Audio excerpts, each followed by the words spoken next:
Afternoon बच्चों, आज के वीडियो में हम पढ़ेंगे important and significance of planning. ठीक है, इसका फर्स्ट पॉइंट है प्लानिंग प्रोवाइड डायरेक्शन। प्लानिंग क्या देता है? डायरेक्शन प्रोवाइड करता है। इसका मतलब ये कि प्लानिंग किससे रिलेटेड रहती, जो हमने पहले से सोच रखा कि हमको क्या क्या, जैसे ऑब्जेक्ट हमने डिसाइड कर लिया। सबसे पहले हम प्लानिंग में क्या करते हैं? ऑब्जेक्ट को सेटअप करते हैं कि ऑब्जेक्ट उद्देश्य क्या रहेगा, हमारा ऑर्गेनाइजेशन किस लिए स्थापित हुई है, हम सब इकट्ठे क्यों हुए, तो कुछ ना कुछ उद्देश्य के लिए हुए।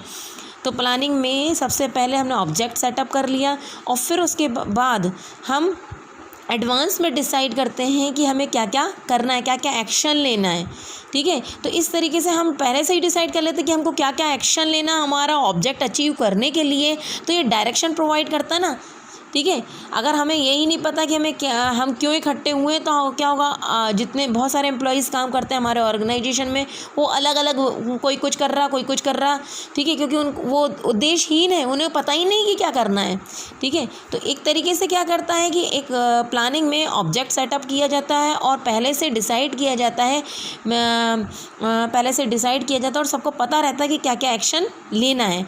ठीक है, और फिर क्या होता है, जब उन्हें पता रहता है, यूनिटी ऑफ डायरेक्शन जैसे, ठीक है, उन्हें पता रहता है कि उन्हें क्या करना है, एक उद्देश्य है, एक प्लान है, और सब मिलकर एफर्ट करते हैं उस ऑब्जेक्ट को अचीव करने के लिए।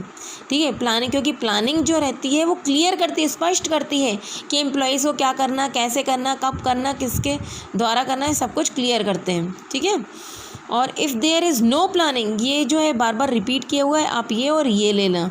ठीक है, वो बार बार वही मैटर पूरा रिपीट किया है बार बार, फिर कन्फ्यूजन होगा। If there were no planning, अगर हम प्लानिंग नहीं करते हैं तो एम्प्लॉयज़ अलग अलग डायरेक्शन में जाएंगे ना, अभी बताया था आपको, अलग अलग, कोई कुछ कर रहा है, कोई कुछ कर रहा। ठीक है, इसलिए प्लानिंग करना बहुत ज़रूरी है ताकि सब सेम डायरेक्शन में चले और ऑर्गेनाइजेशन का ऑब्जेक्ट अचीव हो जाए। समझ में आया? ठीक है, प्लानिंग रिलेटेड रहती है किससे? जो पहले से सोच रखा उस एक्शन, वो जो पहले से सोच रखा उस एक्शन को मतलब ये ना डिसाइड रहता है इसमें।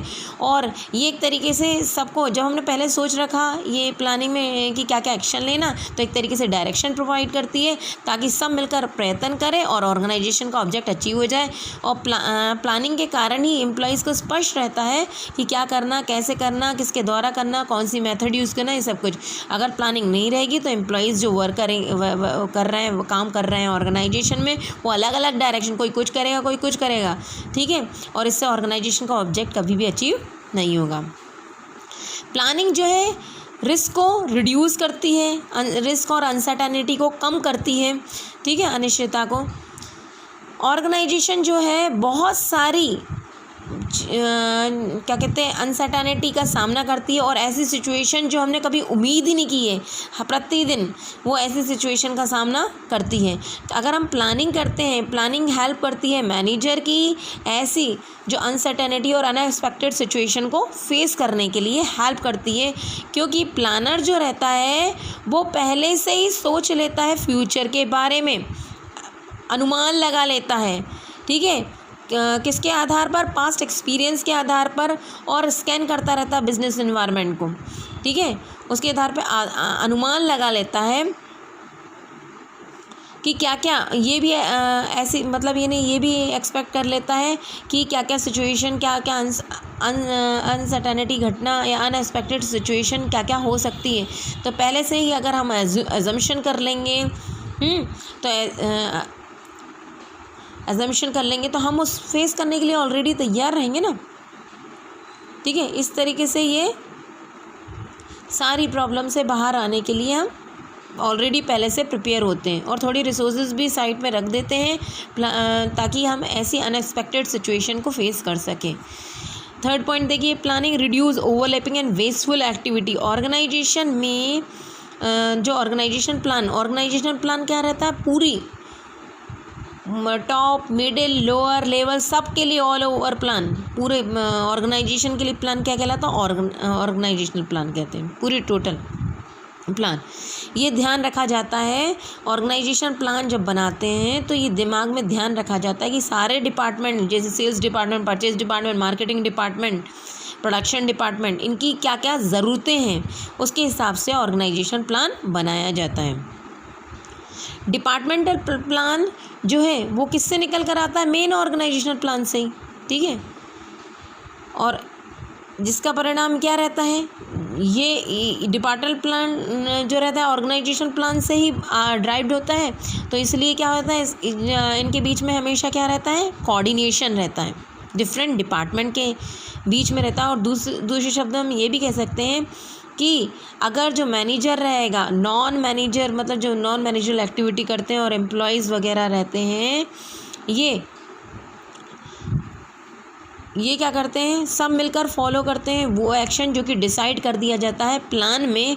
तो क्या होगा कि जब हम सब मिलके मैनेजर, नॉन मैनेजर और एम्प्लॉयज़ सब प्लान में जो बताया गया है वो एक्शन लेंगे, प्लान के हिसाब से काम करेंगे, तो एकता अपने आप ही जो एक्टिविटी में जो एक इंटीग्रेशन या एकता जो कहेंगे वो दिखाई अपने आप ही देगी, ठीक है। और जिससे प्लान जितना क्लियर रहेगा उनके दिमाग में तो वो एक्शन भी सही तरीके से करेंगे और काम बिल्कुल स्मूथली चलता रहेगा, ठीक है। फोर्थ पॉइंट देखिए, planning promotes innovative idea. Planning जो रहता है इसमें हायर लेवल थिंकिंग की ज़रूरत रहती है, ठीक है। इसलिए इसको इंटेलेक्चुअल प्रोसेस अपन आगे पढ़ चुके ना फीचर में, बुद्धिजीवी द्वारा किया जाता है, ठीक है। इसमें बहुत स्कोप है कि अच्छे से अच्छे मतलब जब प्लान बनाया जाता है तो सबके व्यूज़ लिए जाते हैं, ठीक है। तो ताकि मतलब ये देखा जाता है कि सब अपने अपने आइडिया देते हैं और उसमें जो बेटर आइडिया है वो लिया जाता है, बेटर मेथड रहती है वो ली जाती है। ऑप्शन बताया था ना, प्लानिंग हमेशा अल्टरनेटिव अगर है मतलब ये ऑप्शन है तो है प्लानिंग, अगर एक ही अगर मेथड है, एक ही आइडिया है तो प्लानिंग करने की ज़रूरत नहीं है। तो उनमें से सबसे बेटर आइडिया कौन सा है, उन मेथड में से सबसे बेटर मेथड कौन सी है, प्रोसीजर कौन सी सबसे अच्छी, ठीक है, जॉब को परफॉर्म करने के लिए, इसके लिए हायर लेवल थिंकिंग की ज़रूरत होती है। और प्लानिंग जो प्रोसेस रहती है मैनेजर को फोर्स करती है कि वो कुछ अलग से सोचें, फ्यूचर कंडीशन के बारे में अज्यूम करें, ठीक है। और ताकि और इनोवेटिव मॉडर्न थिंकिंग हमारे सामने आए, नई नई रचनाएं सामने आए, ठीक है। नेक्स्ट पॉइंट देखिए, planning facilitate decision making. Planning help करती है मैनेजर का ताकि वो विभिन्न प्रकार के निर्णय ले सके, ठीक है। प्लानिंग में जो उद्देश्य सेट कर दिया जाता है एडवांस में, अनुमान भी लगा लिया जाता है फ्यूचर के बारे में एडवांस में, ठीक है। किस लिए किया जाता है प्रेडिक्शन, मतलब अनुमान लगाना और ऑब्जेक्ट सेटअप करना, ये हेल्प करता है मैनेजर का ताकि हेल्प कर सके मैनेजर की फास्ट डिसीज़न लेने में।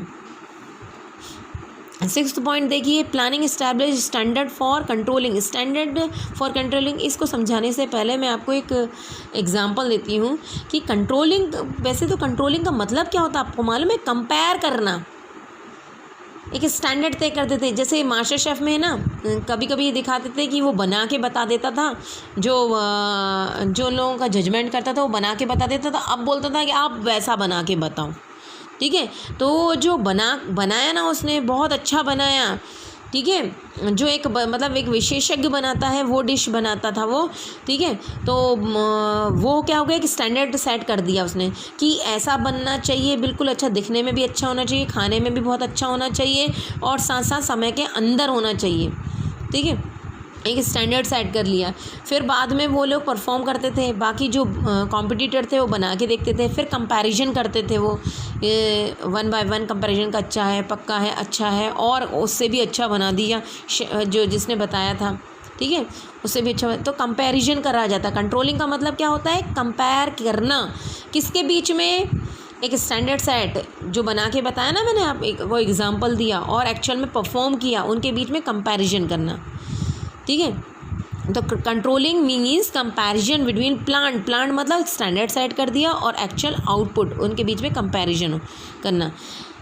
If there is variation between, अगर क्या होगा, जो हमने कंपेयर किया और जो हमने स्टैंडर्ड सेट किया और एक्चुअल में परफॉर्म किया, ठीक है, इन दोनों के बीच में अंतर जो रहता है वो क्या कहलाता है, डेविएशन कहलाता है, ठीक है। वो वेरिएशन जो भी अंतर रहता है वेरिएशन कहलाता है, ठीक है। और क्या होता है, कभी कभी तो मतलब ये हो सकता है कि स्टैंडर्ड से भी अच्छा बना दिया तो कोई दिक्कत नहीं है, लेकिन अगर क्या हुआ कि उसने एज़ पर स्टैंडर्ड काम नहीं किया है, जैसा बताया गया था एक्चुअल में वैसा परफॉर्म नहीं किया, तो ये क्या है, जो भी गलतियां हैं, डेविएशन है, उनको सुधारने मतलब ये ने सुधारना पड़ेगा ना ऑर्गेनाइजेशन का ऑब्जेक्ट अचीव करने के लिए। ठीक है, तो इसलिए ही कहा गया वो सुधार कब सकते हैं, जब हम स्टैंडर्ड सेट करें। और ये स्टैंडर्ड काय में सेट किया जाता है, प्लानिंग में। ये स्टैंडर्ड ही तो क्या रहता है, ऑब्जेक्ट। अब अगर हमारा उद्देश्य ही नहीं रहेगा ऑर्गेनाइजेशन का, तो हम को कैसे पता लगेगा कि हमें क्या करना है। ठीक है, तभी तो हम कंपेयर करेंगे। जैसे एग्जांपल दिया है कि 100 इफ़ द प्लान्ड आउटपुट, ये ना आउटपुट कितना होना चाहिए, एक हफ्ते के अंदर 100 यूनिट बनाना, लेकिन एक्चुअल में कितने बनाए, 80 यूनिट। तो हम मैनेजर कंट्रोल कर सकता है कि 100 बनाने को कहा था, इसने 80 ही बनाया। ठीक है, क्योंकि इसके पास वो अगर वो ये टारगेट नहीं रखता 100 गुड्स बनाने का, तो फिर उसे कैसे पता, वो और 80 गुड्स बनते, तो वो कैसे मुश्किल हो जाता है कि वो सफिशिएंट प्रोडक्शन है या नहीं है। इसलिए प्लानिंग हेल्पफुल रहती है एक स्टैंडर्ड इस्टेब्लिश करने में, स्टैंडर्ड को कंट्रोल करने के लिए। आगे समझ में। Focus attention on objectives of the company. ठीक है, इसके कारण हम पूरा ध्यान दे सकते हैं कि ऑर्गेनाइजेशन के या कंपनी के ऑब्जेक्ट के ऊपर। ठीक है, प्लानिंग फंक्शन जो रहता है शुरू किससे होता है, ऑब्जेक्ट सेटअप करने से। फिर क्या होता है, उद्देश्य स्थापित करने के बाद फिर पॉलिसी बनाई जाती है, पॉलिसी डिसाइड की जाती है, प्रोसीजर क्या क्या प्रोसीजर करेंगे, मेथड, रूल्स वगैरह सब कुछ बनाए जाते हैं ताकि ऑर्गेनाइजेशन का ऑब्जेक्ट अचीव हो जाए।